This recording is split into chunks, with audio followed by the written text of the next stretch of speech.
আমরা বাংলাদেশের ভাষা নিয়ে যা জানি তার পুরোটাই কি সত্যি? এর পেছনে কিন্তু একটা দারুণ অবাক করা গল্প লুকিয়ে আছে। চলুন আজ সেই গল্পটাই একটু খোলাসা করা যাক।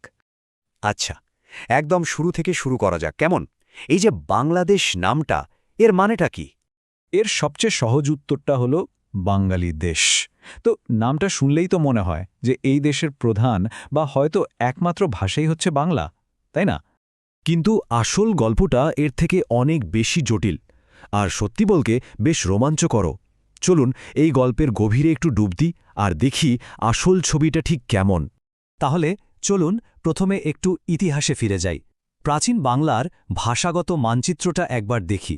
বিশ্বাস করুন, তখন এই অঞ্চলটা ছিল যেন বহু ভাষার এক জীবন্ত আড্ডাখানা। আর সবচেয়ে মজার ব্যাপার কি জানেন? আজকে আমরা যে ভাষাগুলোকে প্রান্তিক বা ধরুন পাহাড়ি ভাষা বলে চিনি, একসময় কিন্তু সেগুলোই ছিল এই অঞ্চলের সমভূমির প্রধান ভাষা। ভাবা যায়? যেমন মধ্য বাংলাদেশে ছিল গারো, উত্তর পূর্বে খাসি, আবার দক্ষিণে আরাকানিজ আর উত্তরে কোচ ভাষা। বাংলা প্রভাবশালী হওয়ার অনেক আগে থেকেই এই ভাষাগুলো এখানে রীতিমতো দাপটের সাথে টিকেছিল।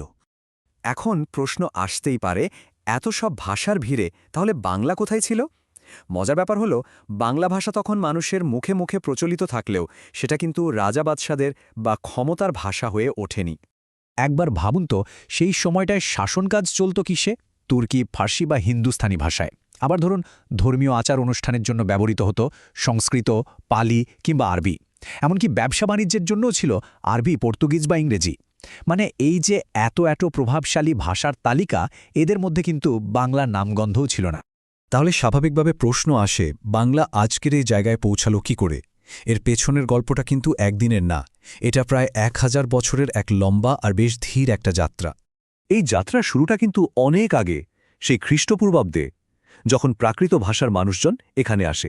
আর এই প্রাকৃতই হচ্ছে, বলতে পারেন, বাংলার পূর্বপুরুষ। এরপর সময় গড়াল 500 খ্রিস্টাব্দের দিকে বাংলার একটা প্রাথমিক রূপ বেশ জনপ্রিয় হতে শুরু করে। আর অবশেষে 1000 খ্রিস্টাব্দের কাছাকাছি সময়ে এসে আমরা প্রথমবারের মতো বাংলায় লিখিত নিদর্শনের দেখা পাই। বুঝতেই পারছেন এই ভাষার শেকড় কতটা গভীরে প্রথিত।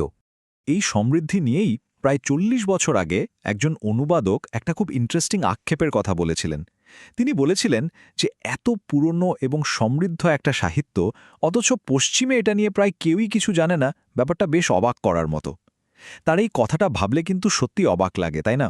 বাংলার সাহিত্য ঐতিহ্য কতটা প্রাচীন, কতটা সমৃদ্ধ, অথচ সারা বিশ্বের পরিচিতি কত কম। তো এ তো গেল ইতিহাসের কথা। চলুন এবার বর্তমানে ফিরে আসি। এখনকার কি অবস্থা? আজকের বাংলাদেশে যে ভাষাগত বৈচিত্র্য আমরা দেখি, সেটা কিন্তু শুধু কয়েকটা উপভাষার মধ্যে সীমাবদ্ধ নেই, একদমই না। আর এখানেই একটা দারুণ ব্যাপার আছে। আমরা প্রায় যেগুলোকে স্রেফ আঞ্চলিক উপভাষা বলে চালিয়ে দিই, সেগুলোর অনেকগুলোই আসলে এক একটা পুরো দস্তুর স্বতন্ত্র ভাষা। মানে এতটাই আলাদা যে ধরা যাক প্রমিত বাংলায় কথা বলা একজন মানুষের পক্ষে সেগুলো বোঝা প্রায় অসম্ভব।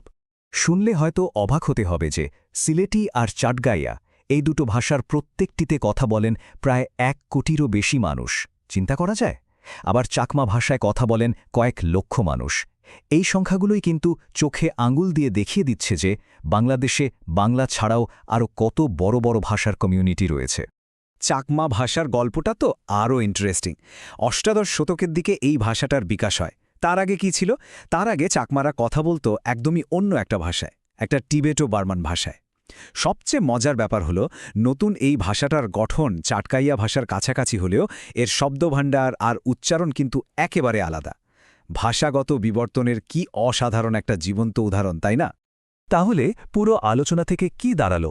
বাঙালির দেশ, এই সহজ আর সরল পরিচয়টার আড়ালে আসলে লুকিয়ে আছে বাংলাদেশের এক দীর্ঘ, গতিশীল আর অত্যন্ত সমৃদ্ধ বহুভাষিকতার এক দারুণ গল্প।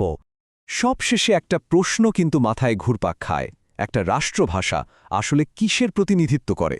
এটা কি একটা অঞ্চলের সমস্ত মানুষের ভাষাগত বাস্তবতাকে তুলে ধরে, নাকি একটা নির্দিষ্ট রাজনৈতিক পরিচয় গড়ে তোলার একটা প্রচেষ্টা? ব্যাপারটা কিন্তু আসলেই ভাবার মতো, তাই না?